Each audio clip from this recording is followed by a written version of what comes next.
Welcome to Arjun art and craft. இன்னைக்கு நம்ம சேனல்ல ப்ரோக்கோலி கபாப் எப்படி செய்யறதுன்னு பார்க்கலாம். ஹெல்தியான ஸ்நாக்ஸ் உங்கள் குழந்தைங்களுக்கு நீங்களே வீட்டில் செஞ்சு கொடுக்கலாம். ஈஸியாக எப்படி ப்ரிப்பேர் பண்ணுறது பார்க்கலாம். 2 ப்ரோக்கோலி எடுத்து தண்டு எதுவும் இல்லாமல் ஃப்ளார் மட்டும் எடுத்து சுத்தம் பண்ணி எடுத்திருக்கேன். அதை ஒரு மிக்ஸி ஜாரில் ஆட் பண்ணிட்டு கொரப்பாக அரைச்சி எடுத்துக்கோங்க. பல்ஸ் மோடில் போட்டு இந்த அளவுக்கு கொரப்பாக இருக்கணும். தண்ணி எதுவும் இல்லாமல் ஒரு பவுலில் ட்ரான்ஸ்ஃபர் பண்ணிக்கலாம். இன்னொரு மிக்ஸி ஜாரில் 2 ஸ்பூன் அளவுக்கு உடைச்சக்கல்ல எடுத்திருக்கேன். இதை வந்து ஃபைன் பவுடரா அரைச்சு எடுத்து வச்சுக்க போறோம். இந்த அளவுக்கு ஃபைன் பவுடரா அரைச்சு எடுத்து வச்சுக்கோங்க. இப்போ 2 டேபிள் ஸ்பூன் கார்ன்ஃப்ளவர் மாவு எடுத்திருக்கேன். ஒரு பெரிய வெங்காயம் குட்டி குட்டியா சாப் பண்ணி எடுத்து வச்சிருக்கேன். இப்போ ஒரு பேனை நல்லா காய வச்சுட்டு அதுல ஒரு 2 டேபிள் ஸ்பூன் அளவுக்கு எண்ணெய் ஆட் பண்ணிக்கலாம். எண்ணெய் நல்லா காஞ்சதும் ஒரு 1/2 டீஸ்பூன் அளவுக்கு ஜீரகம் ஆட் பண்ணிக்கோங்க. ஜீரகம் நல்லா பொரிஞ்சதுக்கு அப்புறம் நம்ம கட் பண்ணி வச்சிருக்க வெங்காயத்தை ஆட் பண்ணிக்கலாம். இந்த வெங்காயம் நல்லா ஃப்ரை ஆகி கலர் சேஞ்ச் ஆகும் இல்லையா, அந்த ஸ்டேஜ்ல நம்ம ப்ரோக்கோலி ஆட் பண்ணிக்கலாம். வெங்காயம் நல்லா வதங்கணும். இந்த அளவுக்கு வெங்காயம் வதங்கினோன்னா இப்ப நம்ம ப்ரோக்கோலி ஆட் பண்ணிக்கலாம். இப்ப நம்ம சாப் பண்ணி வச்சிருக்க, அதாவது பல்ஸ் மோட்ல போட்டு துருவி வச்சிருக்க ப்ரோக்கோலி ஆட் பண்ணி நல்லா பச்சை வாசனை போற அளவுக்கு வதக்கிக்கணும். ஓவர் குக் பண்ணிடக்கூடாது, கலரும் சேஞ்ச் ஆயிடக்கூடாது. இப்போ இதுல 1 டீஸ்பூன் அளவுக்கு மிளகாய் தூள், 1/2 டீஸ்பூன் அளவுக்கு உப்பு, தேவையான அளவு போட்டுக்கோங்க. 1/2 டீஸ்பூன் அளவுக்கு கரம் மசாலா ஆட் பண்ணிட்டு ஒரு லைட் மிக்ஸ் கொடுத்துக்கோங்க. எல்லா இடமும் உப்பு மிளகாய் தூள் எல்லாமே மிக்ஸ் ஆகி வர அளவுக்கு மிக்ஸ் பண்ணிக்கலாம். இப்போ இதுல லைட்டா கலர் சேஞ்ச் ஆயிடுச்சு.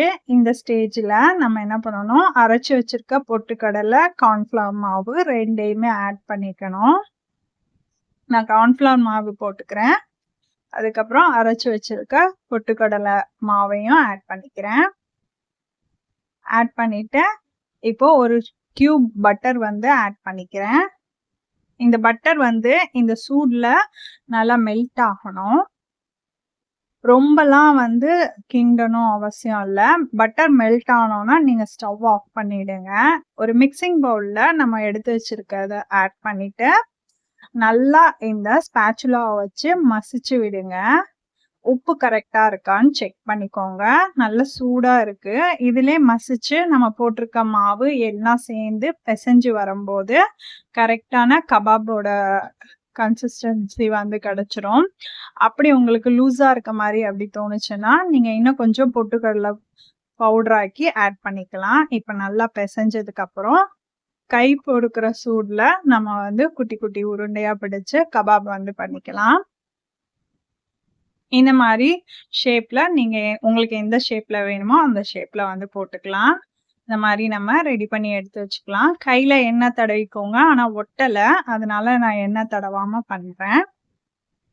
இந்த மாதிரி சைட்ஸ் எல்லாம் கரெக்ட் பண்ணி ஒரு குட்டி குட்டி ரவுண்ட் பண்ணி கபாப் வந்து செஞ்சு வச்சுக்கலாம்.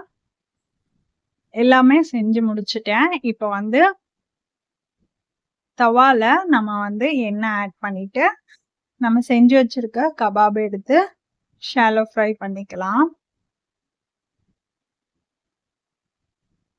எண்ணெய் நல்லா காஞ்சோன்னே நம்ம எடுத்து வச்சு கபாபை ஃப்ரை பண்ணி எடுத்துக்கலாம்.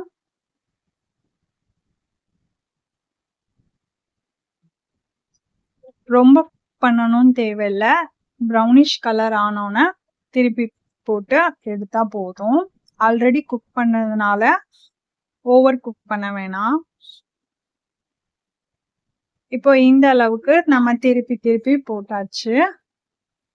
இப்போ கபாப் ரெடி ஆயிடுச்சு.